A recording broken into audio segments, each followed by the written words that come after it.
يا مساء الخير على كل عشاق الرعب في كل مكان. معاكم سامح من قناة سامح زميل.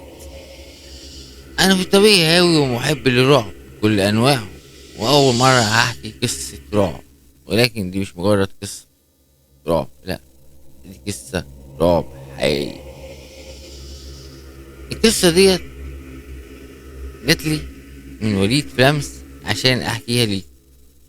القصة أو الرسالة اللي جاتلي أو اللي هتسمعوها دلوقتي اتبعتت لوليد فلامس عشان المرسل أو الشخص دوت اللي بعتها حاول يتواصل معايا ولكنه فشل، معرفش. بعت رسالة لوليد ووليد وصلها لي عشان تشاركوني القصة دي بنفسكم. وقبل ما احكي اي قصة اشكر الكاتب بدون ذكر اسمه انه شاركني تجربتي او قصتي اللي عشتها بنفسي، واحكي على لسانه بالحرف زي ما بعتها وزي ما قانون الرعب بيقول العهد على الراوي. ودلوقتي خلينا نبدأ القصة. انا هحكي قصة او حادث من ابشع الحوادث اللي حصلت و... واشرفت عليها او صورتها وكانت شاهد عليها في حياتي. مش مهم اسمها، المهم اني احكي قصتي واشاركها لاول مرة مع حد، لاني بجد انا تعبت. انا بقالي 3 سنين بشوف حاجات محدش يتخيلها. نسيت حاجة اسمها نوم بسبب شاب اسمه ابراهيم. طب مين انا؟ مش مهم اسمي. انا شاب في الثلاثينات، مصور في جريدة مشهورة، مش اقول طبعا اسمها. كنت شاب طبيعي زيك بالظبط لحد ما جه اليوم وكل حاجة اتغيرت. جات لي مكالمة من مدير او يعني اللي ماسك قسم التصوير اني هروح لتغطية حادث قتل في قرية في الصعيد. ومش اي مكان في الصعيد، لا لا، تحديدا في اعماق الصعيد، او بالعامية كده مع بعضينا نقول الصعيد الجواني. طبعا احنا في الاول احنا عارفين ان قصة او الصعيد الجواني معروف بالطار والحدث والحوادث القتل الكبيرة. مش هقول هو انا مش اول مشوار سفر ليا، لكنه بصراحة القرية دي بالذات انا سمعت عنها كلام كتير جدا بسبب القتل والحوادث المرعبة. دي قرية زي اي قرية في الصعيد، بس بالاخص دي في الصعيد الجواني. الحماس جابني وقال لازم اروح اغطي الحادثة ديت. آه وصلت القرية بعد مشوار طويل بصراحة.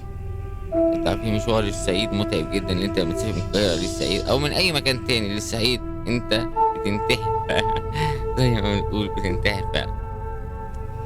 كنت مرهق قوي يعني، بس شغلي هعمل ايه، ده شغلي. مع ذلك برضو خلصت في العمل بتاعي ورحت عشان اغطي الحادثة دي.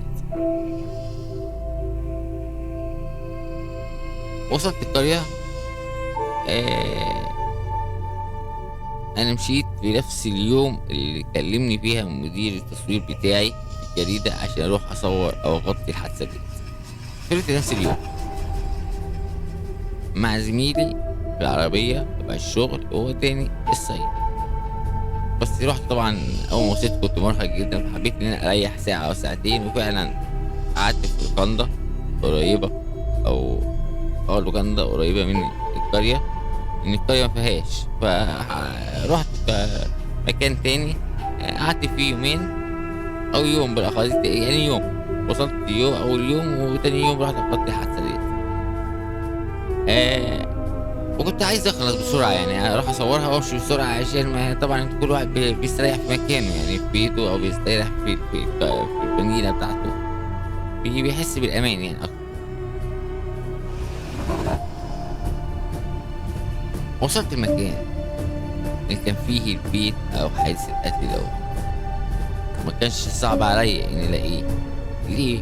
عشان من كتر عربيات الشرطة كانت في كل مكان في القرية، والناس نفسها كانت بتحكي على الحادث ده بالأخص كتير. يعني كانوا بيحكوا فيه إن أنا كنت ماشي بلاقي ده بيحكي وده بيحكي وده بيحكي في الميكروباص، وقبل ما وصلت جوه في القرية كله بيحكي عن القصة دي. وفعلا المدينة أصبحت أو القرية دي أصبحت زي ما بيقولوا حادث مدينة. آه أنا استغربت بصراحة وجود الشرطة الكتيرة دي. بروح حوادث كتيرة، بس استغربت من المرة دي إن هما فعلا الشرطة كانت كتيرة جدا.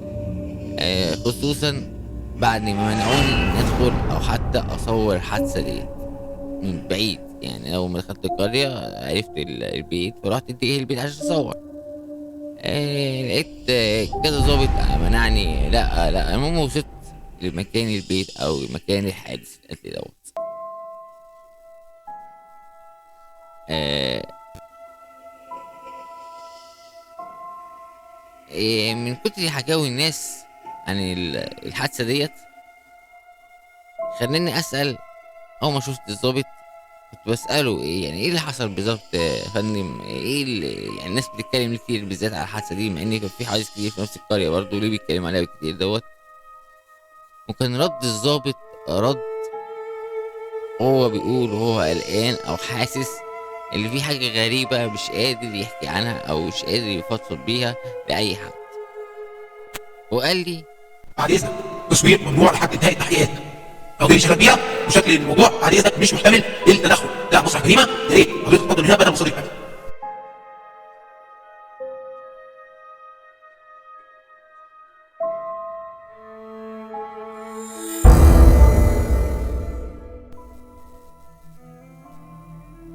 طيب يا فندم ممكن اصور وامشي على طول؟ مش لو هما كام صورة بس اخدهم يا فندم وامشي على طول، يعني مش هتأخر يعني. هما مش هخاطر حد ولا جاي المس حد خالص يعني. بعد اذن حضرتك يعني انا جاي من مشوار بعيد وجاي من مصر من القاهرة لغاية السعيد عشان الحادثة ديت، فالنبي يعني ساعدني على الأقل.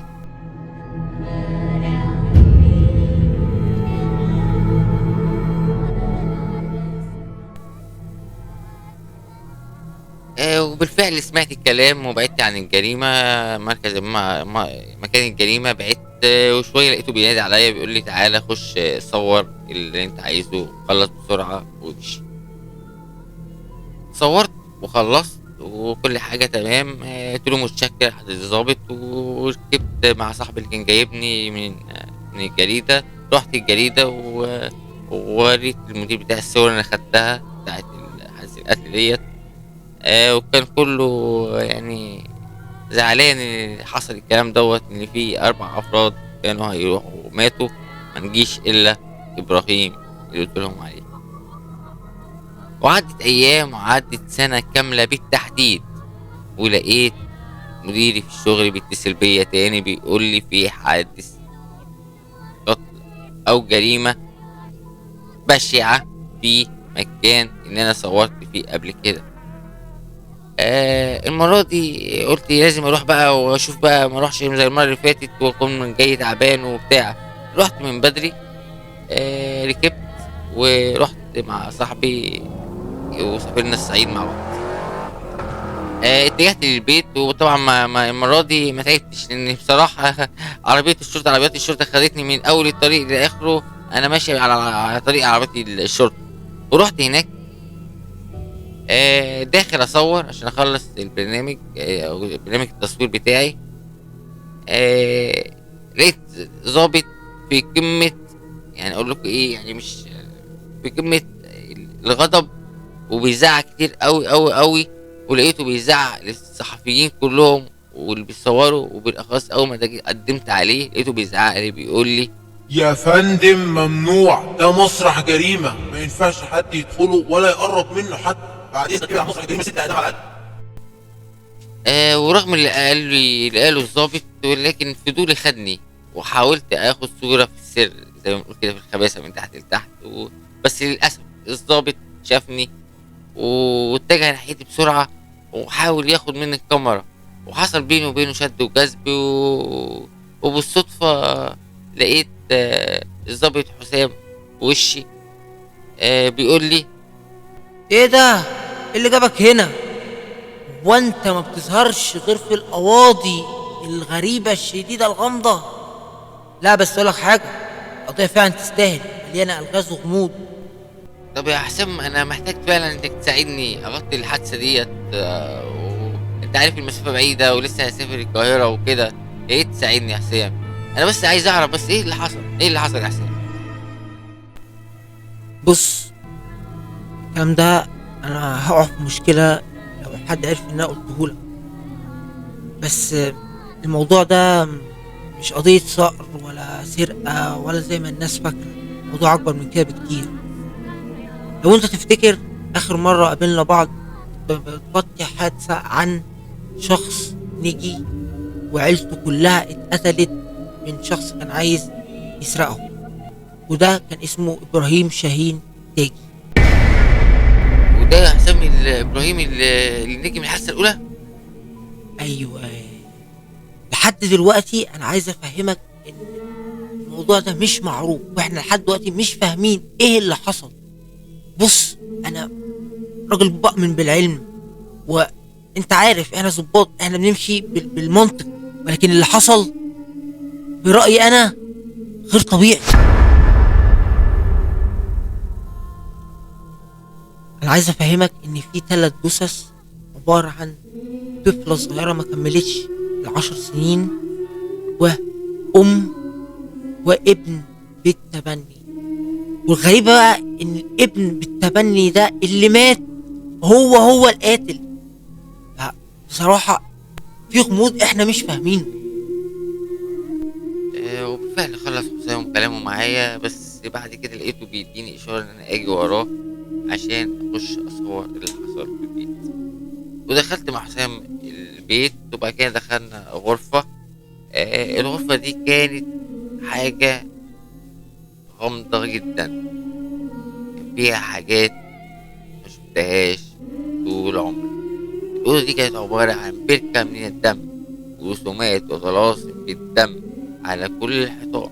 ده غير إن كان في جمجمة، مش عارف بقى، جمجمة جدي، جمجمة حمار، خروف، مش عارف بالظبط، بس المكتوب دي عليها كلام غريب وأوراق وورق كتير على الأرض مليان بالطلاسم والحروف والشموس وحاجات غريبة كده. فعلا أنا قلبي اتخطف خطفة أول ما شفت الحاجات دي وكمية الدم اللي في الأوضة. لقيت حسام بيطلع صندوق من الغرفة فيه مسجل، وقال لي: تعالى أوريك إيه اللي حصل بالظبط. أنا اسمي إبراهيم، وعشت مع بابا شاهين وماما ريهام بعد ما خدوني ان انا اعيش معاهم، لانهم ما كانوش بينجبوا اطفال. وادوني الحب كله بصراحه، كانوا بيحبوني قوي قوي قوي قوي. وفي يوم من الايام لقيت خبطه او حاجه وقعت جامد قوي قوي قوي. خرجت من الاوضه بتاعتي جري، ببص لقيت ماما ريهام واقعه في الارض و مغمى عليها. حاولت افوقها معرفتش، فقلت دي غيبوبة سكر، فشلتها حتى فين على السرير، وجريت بسرعة اتصلت بالدكتور أنفونس اللي هو الدكتور بتاع العائلة. اتصلت بيه: الو يا دكتور، انا ابراهيم ابن الاستاذ شاهين. انما يا دكتور تعالى شوف ماما، مش عارف مالها، وقعت في الارض وماما عليها، شلتها حطيتها على السرير. تعالى يا دكتور والنبي بسرعة، مش عارف اعمل ايه، يحصل لها حاجة، يمكن يحصل لها حاجة معرفش افوقها. النبي يا دكتور.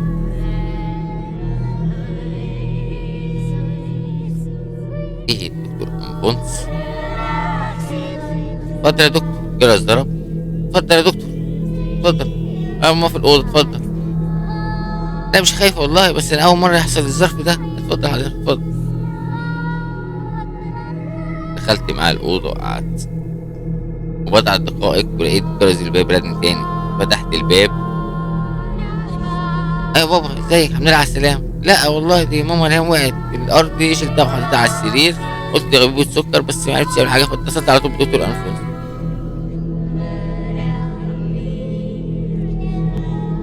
بعد كده لقيت دكتور أنفونس خارج من الأوضة بيضحك وابتسامة عريضة على وشه، بيقول له: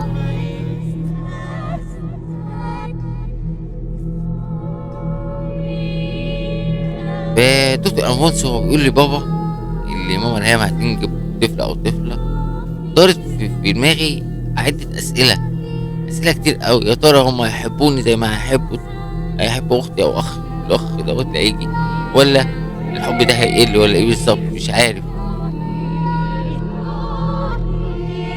وفعلا الحب، ماما ريهام بعد ما انجبت الطفل زينب وسميناها زينب، بدأت الحب بتاعها يقل من ناحيتي أوي أوي أوي أوي، والمعاملة بقت سيئة جدا، وبدأت تحب زينب أكتر مني جدا، مع إن أنا كنت بحب زينب أوي أوي أوي زي أختي بالظبط. آه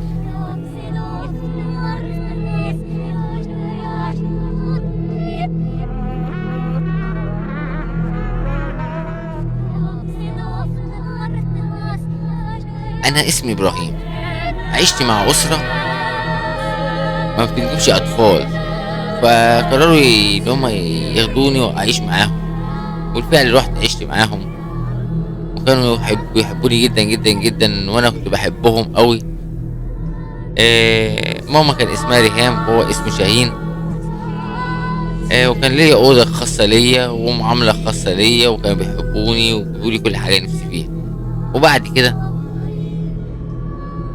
في يوم من الأيام لقيت حاجة خبطت جامد أوي أوي أوي في الصالة، فجريت بسرعة فتحت الأوضة بتاعتي، لقيت ماما ريهام واقعة في الأرض ومغمى عليها. شلتها وحطيتها على السرير وحاولت افوقها بس ما فقتش. انا قلت غيبوبة السكر يعني، احاول انا افوقها، ما عرفتش. فجيت بسرعة على التليفون، اتصلت بالدكتور انفونس اللي هو دكتور العيلة، فرد عليا: ايوه، مين معايا؟ انا ابراهيم ابن الاستاذ شاهين يا دكتور انفونس. خير يا ابراهيم، في حاجه؟ انا يا دكتور ماما وقعت في الارض ومش عارف افوقها، مش عارف اعمل ايه. امتى الكلام ده؟ انا 10 دقايق يا دكتور، مش عارف اعمل حاجة، مش عارف اعمل ايه. طيب انا جاي حالا. مع الف سلامه، مع الف سلامه، مع الف سلامه. وانا قاعد مع ماما جرس الباب رن، جريت بسرعة عشان افتح، لقيت الدكتور انفونس في وشي. اتفضل يا دكتور اتفضل، ماما في الأوضة. ماما في الأوضة، اتفضل. لا ما تخافش يا ابراهيم، ان شاء الله هتبقى كويسه وهتبقى زي الفل. هي فين؟ الأوضة يا دكتور اهو. جرس الباب ضرب وانا قاعد مع الدكتور انفونس في الأوضة وبيكشف على ماما. جريت بسرعة عشان افتح الباب، لقيت بابا شاهين في وشي، ولقيت بعد كده الدكتور انفونس بيخرج من عند أوضة ماما وابتسامة عريضة على وشه، وبيقول له: مبروك يا شاهين، مبروك يا ابراهيم، هيبقى ليك اخ او اخت. انا حسيت بعد ما الدكتور انفونس ما قال لبابا ان هيجيب طفل او طفلة، في اسئلة دارت في دماغي. يا ترى هيعاملوني زي ما هيعاملوا اختي او اخي اللي جاي دوت، ولا المعاملة دي هتزول ومفيش معاملة؟ وبالفعل المعاملة قلت. وفي يوم من الايام سمعت بابا شاهين بيقول لماما ريهام، وبعد كده بابا شاهين نادى عليا فبيقول لي: ما تخافش يا ابراهيم، انا عمر ما حبيتي ليك ما هتقل، انت هتفضل ابني الاول وهفضل احبك طول عمري. لا يا بابا والله، ده انا هحبها واحب حب لاني هيعوضني عن اختي اللي ماتت. والله يا بابا لا، انا واثق انتوا بتحبوني قوي، انا واثق. وعدت الايام مرت، والمعامله بدات تزيد اكتر، سوء تزيد من ريهام اكتر فاكتر فاكتر فاكتر. بديت انا اكرهها خلاص. في يوم من الايام بابا كان عنده غرفه او مكتب محدش بيخش خالص، كان بيمنع اي حد يفتح الاوضه دي نهائي نهائي نهائي. يعني طول ما انا كنت عايش معاهم ما فتحتش الاوضه دي خالص، ما اعرفش حاجه عنها. حتى هو اللي بينظفها، هو اللي بيروقها، هو اللي بيعمل كل حاجه. وفي يوم من الايام سمعت خبط ورزع وموسيقى غريبه جدا وكلام بيتقال، انا ما اعرفش ايه الكلام دوت، بس حاولت ان انا افهم، ما عرفتش. رحت ناحيه الاوضه، قلت اروح اعمل شاي. رحت ناحيه الاوضه لقيت الخبط زاد والموسيقى عليت والكلام بدا يبقى بسرعه جدا، مش فاهم منه حاجه. وخلاص رجعت اوضتي تاني وقفلت عليا وقعدت من الكمبيوتر، وشويه برضه الخبط ابتدائي وهو ما بيزيد برضه الموسيقى عالية. فجريت رحت خبطت على بابا. ايوه بابا، انت بخير؟ امشي يا ابراهيم دلوقتي. انا قلت بس اطمن على حضرتك، انا سمعت خبط جامد بحث حصل حاجة. حاضر يابا انا رايح الأوضة. حاضر. ورحت اوضتي بالفعل وقفلت عليا الباب. تاني يوم ماما ريهام وزينب كانوا بره وبابا في الشغل. لقيت نفسي بتجه لقدام الأوضة لوحدي. فتحت باب الأوضة بس كنت متردد في الأول وأنا بفتح الأوضة. اترددت، فتحت الأوضة فببص في وشي لقيت مكتبة قديمة جدا جدا، والكتب قديمة جدا، متهالكة جدا. قلت ايه، اخش ابص ايه المكتبة دي فيها ايه. ببص اول خطوة تاني خطوة ببص تحت رجلي لقيت دايرة جواها نجمة، جواها صورة ماما وبخور ودماء عليها وشموع، بس الدم مغرق الارض ومغرق الحيطة ومغرق الأوضة كلها. ببص جنبي على الحيطة لقيت الرسومات برضو زي ما هي، نفس الرسومات ونفس الطلاسم اللي موجودة والكلمات الغريبة دي متقريش محدش عارف يقراها. ولقيت دماء كتيرة هنا وهنا وهنا في الأوضة كلها، يعني الأوضة كانت غرقانة دم. وصورة ماما كانت محطوطة على الأرض.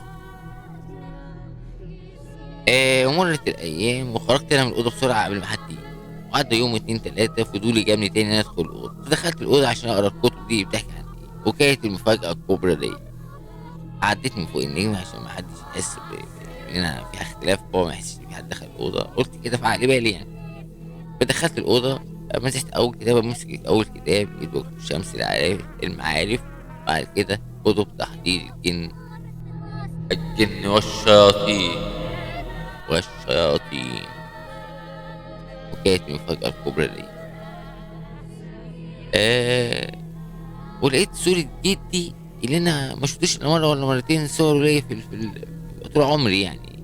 ما الفترة اللي أنا قعدت معاهم فيها ما شفتوش، هو كان متوفى. بس ما شفتش الصور بتاعته في الشقة، خلاص بابا كان شايلها خالص، مفيش إلا صورة بس كنت شفتها وكانت قديمة جدا. والصورة ديت بفتح الصورة لقيتها مكتوب تحت الصورة طلاسم بالدم أو بخط أحمر، وفي ظهر الصورة نفس الطلاسم وبظهر أحمر وعليها دماء. والوقت جري مني، ما حسيتش بنفسي وأنا بقرا الكتب ديت أو بقرا أسامي الكتب. ببص ورايا ولقيت بابا شاهين. ايه اللي دخلك هنا يا ابراهيم؟ انا مش قلت لك ما تخشش الاوضه دي؟ روح على اوضتك يلا دلوقتي، ولا في اوضه تاني.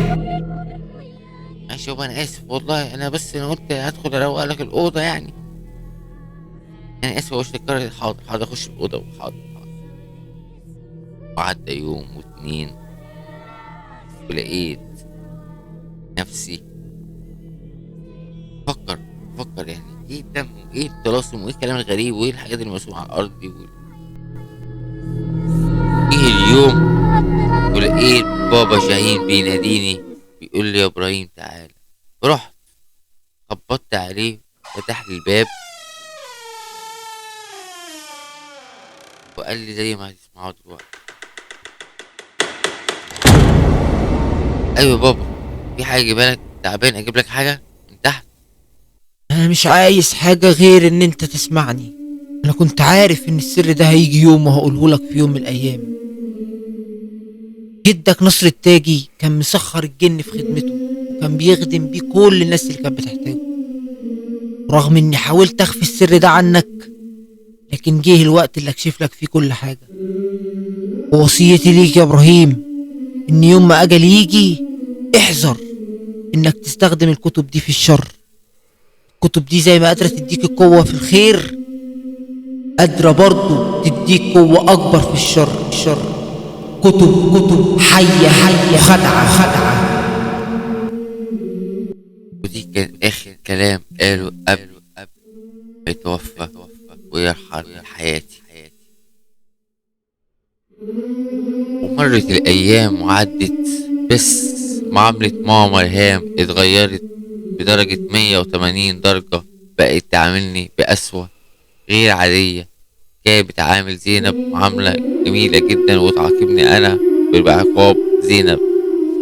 وقررت في يوم إني أطلع العقاب ده عليها، فدخلت الأوضة بتاعت بابا وبديت أقرأ في الكتب بتاعت تحضير الجن، مش عشان أموتها ولا لأ، أنا عشان أعاقبها نفس العقاب اللي كانت بتعاقبني بيه.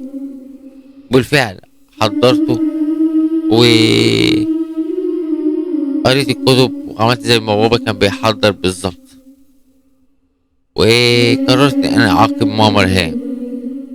نزلت جبت برشام منوم من الصيدلية وحطيته في عصير وقدمته لماما وزينب. وفعلا ناموا، وربطت ماما وحطيتها على الكرسي وربطتها وربطت زينب جنبها. وكان دي المفاجأة إني أحضر ويكلمني المرة دي وقال لي: إيه يا إبراهيم، ناوي تعاقب ريهام نفس العقاب اللي كانت بتوريهولك؟ أيوة، لازم أعاقبها، لازم أعاقبها، لازم. طيب روح هات القط بوسي من الأوضة بتاعتها. حاضر حاضر حاضر حاضر. بالفعل رحت جبت القط بوسي من هناك. روح يا إبراهيم هات السكينة من المطبخ وتعالى.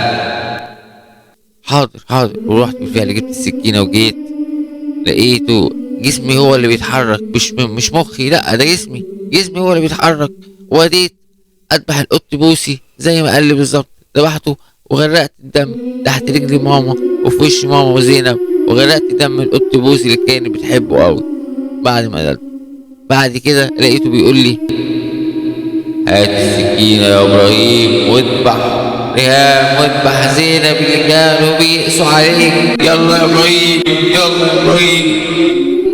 رحت بالفعل جبت السكينة وذبحت ماما وذبحت زينب. ما كنتش عارف ازاي بعمل كده، كانت ايدي هي بتتحرك، مش مخي خالص. وفعلا ذبحتهم وماتوا. ورجعت يتيم من تاني، ودلوقتي هو واقف ورايا عايزني اشوف الجسد بشكله الحقيقي.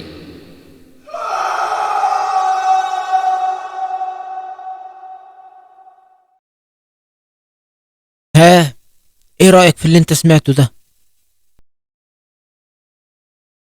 والله يا حسام، انا ما كنتش بؤمن بالحاجات دي، بس بعد ما سمعت التسجيل دوت انا قلبي اتخطف كام خطفه. حسيت ان في حاجه غريبه في التسجيل ده. انت بالنسبه لشغلك تحسبوها ايه؟ يعني قط ولا تحسبوها ايه بالظبط؟ انا شايف ان هو مريض نفسي. يمكن الحادثه الاولى اللي حصلت هي اللي خلته كده. انا ما اعتقدش ان حاجه غير ان هي اوهام في دماغه. بعد ما خلصت وسمعت تسجيل مع حسام وقال لي رأيه، بالفعل كملت بقيت شغلي ومشيت، رحت العربية وركبت مع زميلي ورجعنا على القاهرة. بس أعصابي كانت تعبانة جدا، ودخلت المستشفى فعلا شهر قعدت في المستشفى بمهدئات عشان أعرف أنام. وقعدت فعلا 3 سنين زي ما قلت لكم ما بعرفش أنام وبتخيل حاجات ما بتحصلش. للأسف الحمد لله دلوقتي بديت أروق شوية بشوية. ودلوقتي انتهت القصة. وعايز رأيكم، ويا ريت تدعموني. وكل واحد عنده قصة حقيقية من رعب حصلت في حياته يبعتها لي او يبعتها وليد في لمس، وهتلاقوا اللينكات تحت في الفيديو. متنسوش اللايك والشير